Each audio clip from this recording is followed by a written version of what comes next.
Well, I have a whole new YouTube channel dedicated to my writing. And my pen name, which is also my maiden name, Diane Steinbach.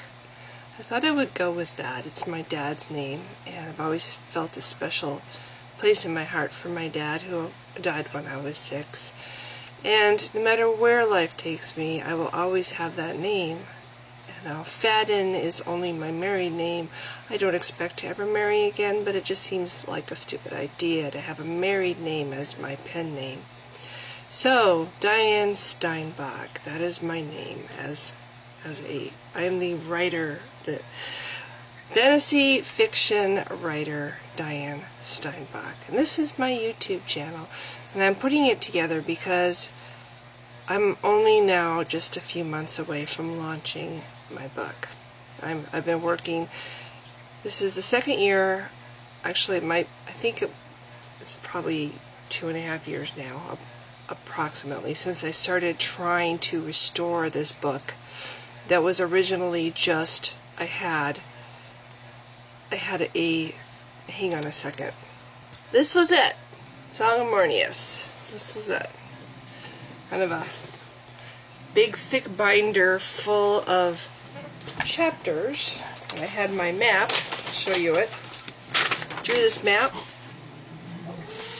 map probably 25 years ago. That's how long this book has been in the works. It was my baby for a very long time. And now the cat and the dog are going to go at each other. Isn't that great? Anyway, so that's what it was. I had it all on computer. I went through several different workshops. I rewrote it. I lost count how many times. And then I went through some really hard times in my life that just sucked my creativity dry. I had no inclination at all. It was hard enough just to get out of bed. So my writing, my hopeful ambition, my dream to become a writer just crashed and burned. And when my laptop, I think it was my desktop, died first, I didn't even think about my book. It's like, well, that sucks. I didn't even go get another desktop. I got a laptop. And because the new laptop was better than the old one, I used the new one. I never really thought about my book. Long story short, when I climbed out of the rabbit hole, when I started feeling like, I feel like expressing myself, I feel like creating, my thoughts went back to my book, and I went looking for it, and I found what I showed you, the paper version, the printed version, several drafts old. I mean, there had been far newer updates, but suddenly they were gone. They weren't on my computer. And I managed to find, I think I found 3 or 4 chapters on floppy disk. Remember those? Yeah, I think we're talking ancient. Okay, I found some chapters still on floppy disk. So I went to Best Buy and they converted them for me, and they put them on my new computer, my new laptop. So I did have a little bit of the the newer drafts. Long story short, I had to type these things back onto the computer, and I was reading the chapters online just to get reader input and to motivate myself to keep putting them on the computer, because it's really kind of boring to type out stuff that's printed.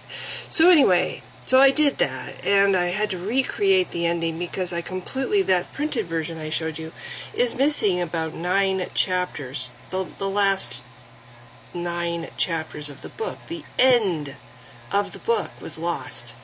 So I had to recreate the end completely from scratch, reinvent the story more or less. And then I went back and I rewrote it. And fast forward a little bit, when I thought it was to the point that I couldn't really make it any better, I hired a line editor. That was about $2,000. And needless to say, the funds it was a strain on my budget. She gave me some excellent tips on how to make the book better, but then I still needed to hire a copy editor, because a line editor does not go through and tell you all the little mistakes, the punctuation errors, and all the things that, you miss. So I hired a copy editor who went through it, and then I went through it and did all the edits. And then this same copy editor, I had her go through it again. So she went through, she caught some more errors. I went through and did the edits. So that's where I am right now. I have one other proofreader that's reading it chapter by chapter, catching things that the other lady missed. And I feel that when she is through with that, I will be publishing the book on CreateSpace, and it puts it out on various places like Kindle. Then there was the issue about cover creating. I have a friend who's also a subscriber for me of mine on YouTube, Paul Hoffmaster, who took a picture of a stone that he had that he thought looked a lot like the stone that I was describing Mornius to look like. So this was the original cover that I designed on CreateSpace with his stone. And there's the back. And there's, actually that's the spine. Here's the back. See my little picture about the author and stuff about the book. Okay, that was the original cover of Song of Mornius. And then the line editor showed me some books that are doing well that she edited for people on CreateSpace and Kindle, and they had something in common. They all had a really interesting cover.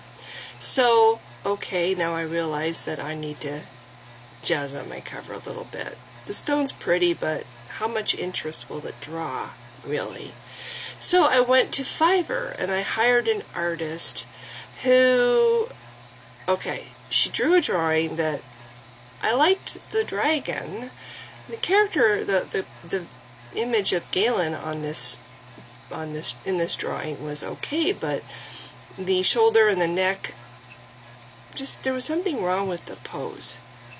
And so I told her I would like you, first of all, he doesn't wear armor, and I would like you to correct the pose. Okay, so I'm going to show you the pictures that I have of this woman's art, from the drawing to what was supposed to be her final creation.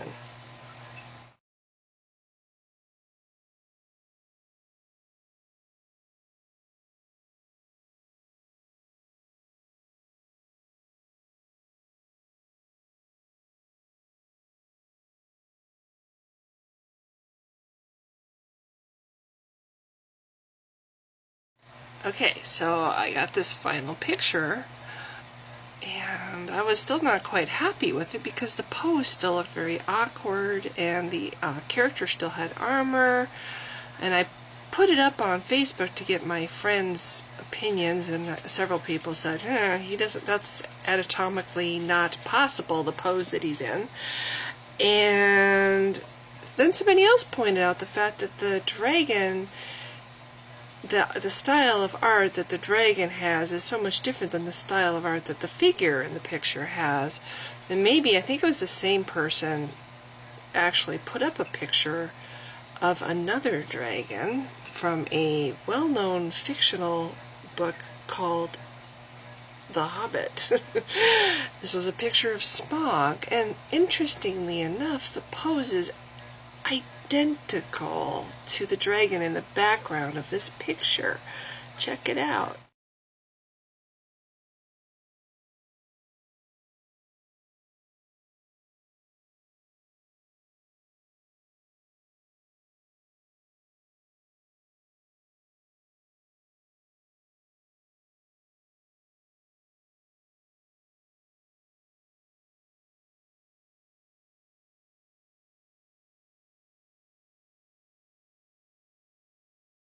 So needless to say, I decided to go with a different artist.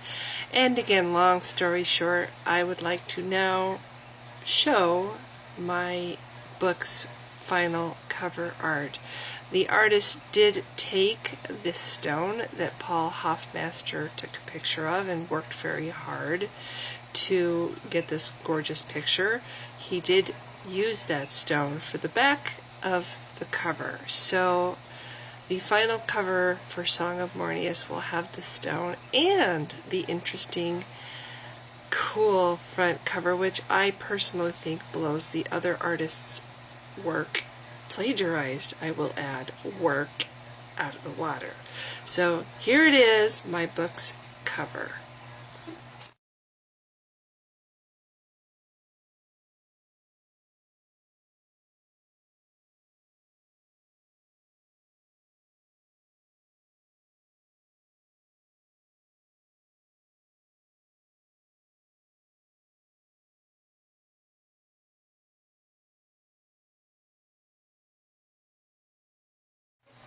So that's basically what I wanted to say. I just wanted to announce that I've been working very hard. I've been putting out the money to try to make this the best that I can make it as far as quality from where I am right now as a writer. I imagine that when I write the sequel I will continue to improve in my abilities, but where I am right now, with the help of 2 different editors, actually 3, at least I feel when I put this book out it will be the best that I can manage for where I am right now in my writing.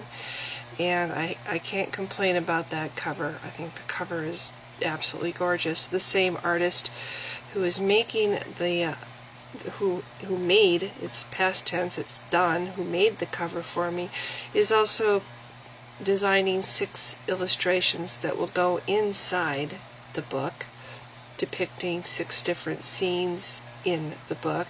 He is also going to take the map that I showed you at the start of this video. He is taking my drawing of that map and he's digitizing it, so it's going to be nice and fresh and clear and legible and professional looking, and that will be also in the interior of my book. So it's going to be as polished and professional as I can possibly make it, and something that I think I'll feel very proud of. It's been a long time coming. It's been a dream of mine since my early 30s. It's when I first started writing this book. And at this point I just want to get it done so I can move on to the sequels and continue the Telonkai Chronicles, which I hope to have at least 3 books, if not more, in this series.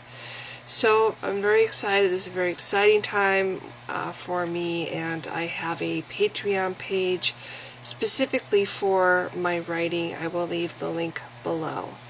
So, if you feel like supporting me in my endeavors or just following me on Patreon, that would be awesome. And if you know anybody who likes fantasy fiction, I think it's a good story. I think the characters are, the feedback that I'm getting from people who have read the book is I've got a good story and I've got good characters. I've got the kind of characters that people care about, and I'm hoping that any lack there that exists in my writing ability at this time, I hope that those other 2 things make up for it, because I think those other 2 things are hugely important when it comes to the success of a book. You can have a really good writer and have a story that isn't interesting in writers that you could care less about. Well, I've got good characters and I've got a good story, so we'll see how it does when I put it out, and then I'll move on and work on my 2nd book, and it'll just be, I'm just really excited. I feel like finally things are coming true for me. So anyway, if you've been watching, thanks. Bye!